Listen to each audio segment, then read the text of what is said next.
All right, you know what? I just thought I'd give you my thoughts or opinions right now so far on this game. It's not a review. I haven't played it enough, that's for sure. I think I'm going to put it away now.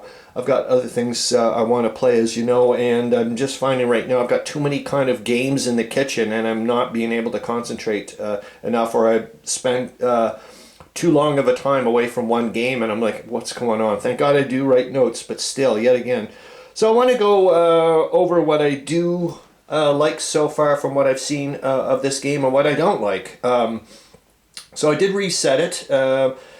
Yet again, I decided to just focus on the Austro-Hungarians and the Russians in Galicia. As I've mentioned in a previous video, I'm certainly thinking if anybody wanted to play this four-player, you just divvy up the Russians into two, and which is what I did. I just chopped their initial setup in half, and away I went. Like I said, I'll go through the things that I like and I don't like about this game so far. What do I like? Well, I certainly do like that there was a small number of pages, not a heck of a lot of them, which was nice. The rules were relatively well written, and I don't know of any concepts that were, really strange or completely new to me, so that was all right.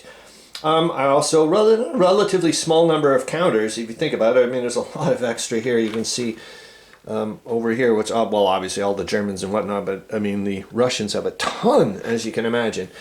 That's all right. The map was relatively easy to understand. I mean, yeah, it's a test game series thing. The person wanted to just see if there's throw out a feeler, I guess, and see if there is like a market out there for this game before sinking a lot of money into it.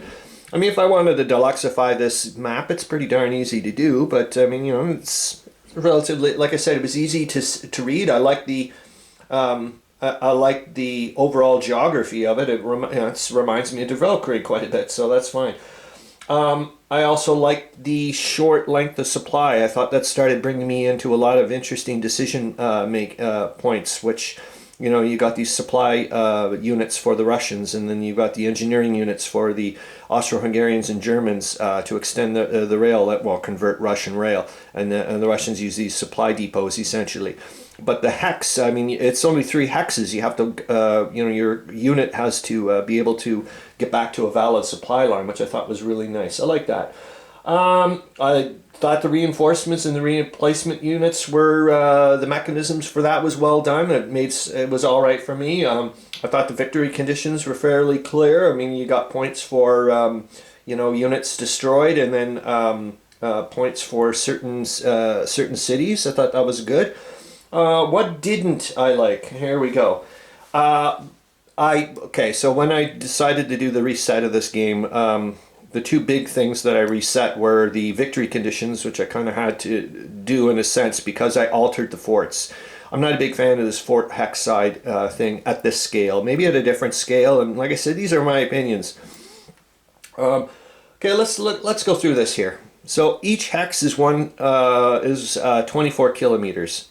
I'm primarily dealing with core-sized units, and I also have no zones of control in this game. Yet all those things, and you're telling me now that I have to now start worrying about fort hex sides and being able to only attack through a certain fort hex side, but yet I can go through the other way. I was just thinking, you know what, combination of scale, geography-wise, and just the sheer number of forces that I'm using, just didn't make sense to me, to be honest with you. So I said, screw this, I'm going to go the old way, or my way, the way I've looked at it. I've seen other games, and I'm just going to say the forts are, the hexes are just a single fort, so that's how I changed it around. And then I went around historically, like I knew, for example, like Shemish. It's an odd way of, I've never seen it written that way. But anyways, Shemish here, it took like over 100 days to get. So I was like, okay, I'm going to make that a biggie. And as you can see here, the cores for the Russians, and primarily for a lot of them, are 6 combat strength points. So I said, okay, I'm going to make this 18. And remember, you can also, in this game, even though I've been playing with the rules, so it's like, well, what do you remember? But you can also add the defense factors in there. So I did that, and then I changed... So, I went around and took a look, and then I also altered the, it doesn't matter, but I'll show you the points if you want. But, so there. That's all I did. I just changed around the victory points a little bit and so on and so forth. Nothing major. And then went from there. And then I'll tell you what else I don't like, which really caused me some issues right here. This amazing, the 3rd Cavalry Corps fort. Now, this is the thing. I don't know what exactly he's modeling in the sense when he starts calling it a cavalry corps. I don't think they had any cavalry corps during the Great War. At least, well, maybe they did at the very beginning until they realized it wasn't such a good idea, I guess. So this Austro-Hungarian third, and I understand it's due to the CRT, the way it's set up. But let's take a look at what just happened here in the last bit. So the Russians attacked 3-to-1 odds on this guy here, and we went in because we were able to cut off. Hold on here. So we went in with 12. Yeah, but it was 3-to-1 odds. So we went in with 2 infantry corps against attacking a Austro-Hungarian cavalry corps.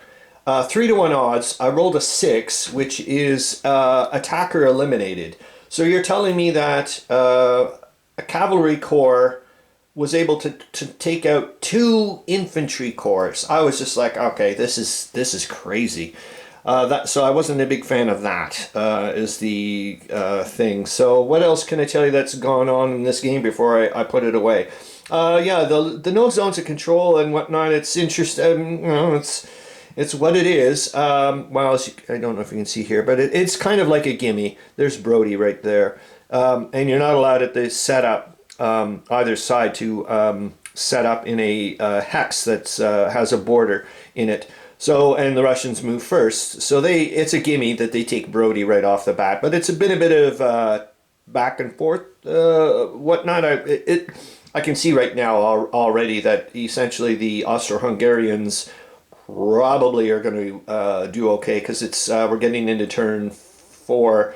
And in turn 5, they can start bringing in some replacement units. Right now, it's the only people that are bringing in reinforcements straight up are the Russians. They get an extra, essentially the way I'm doing it right now, they're getting an extra 6 strength corps every turn popped in, railed in kind of thing.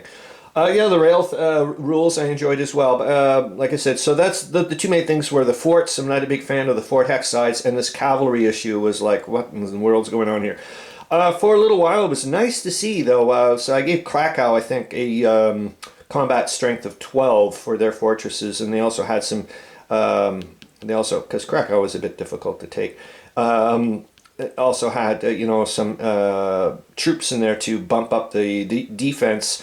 Russians temporarily took Krakow. It was difficult. They lost some artillery and some infantry corps, but the Austro-Hungarians were able to push them back, as you can see, and are doing quite well. And they're slowly getting their way towards Ivangorod, but Ivangorod would be very difficult to take. It's well, not too bad. It's only 12 strength points. Like I said, the worst is Shemish with 18. So that's it. Would I play the game again? Yes. Probably, though, with my tweaks. And I would like to, at some point, maybe try it again. But I want to get on to the other games that are in the queue. All right. Hope you're having fun. See ya.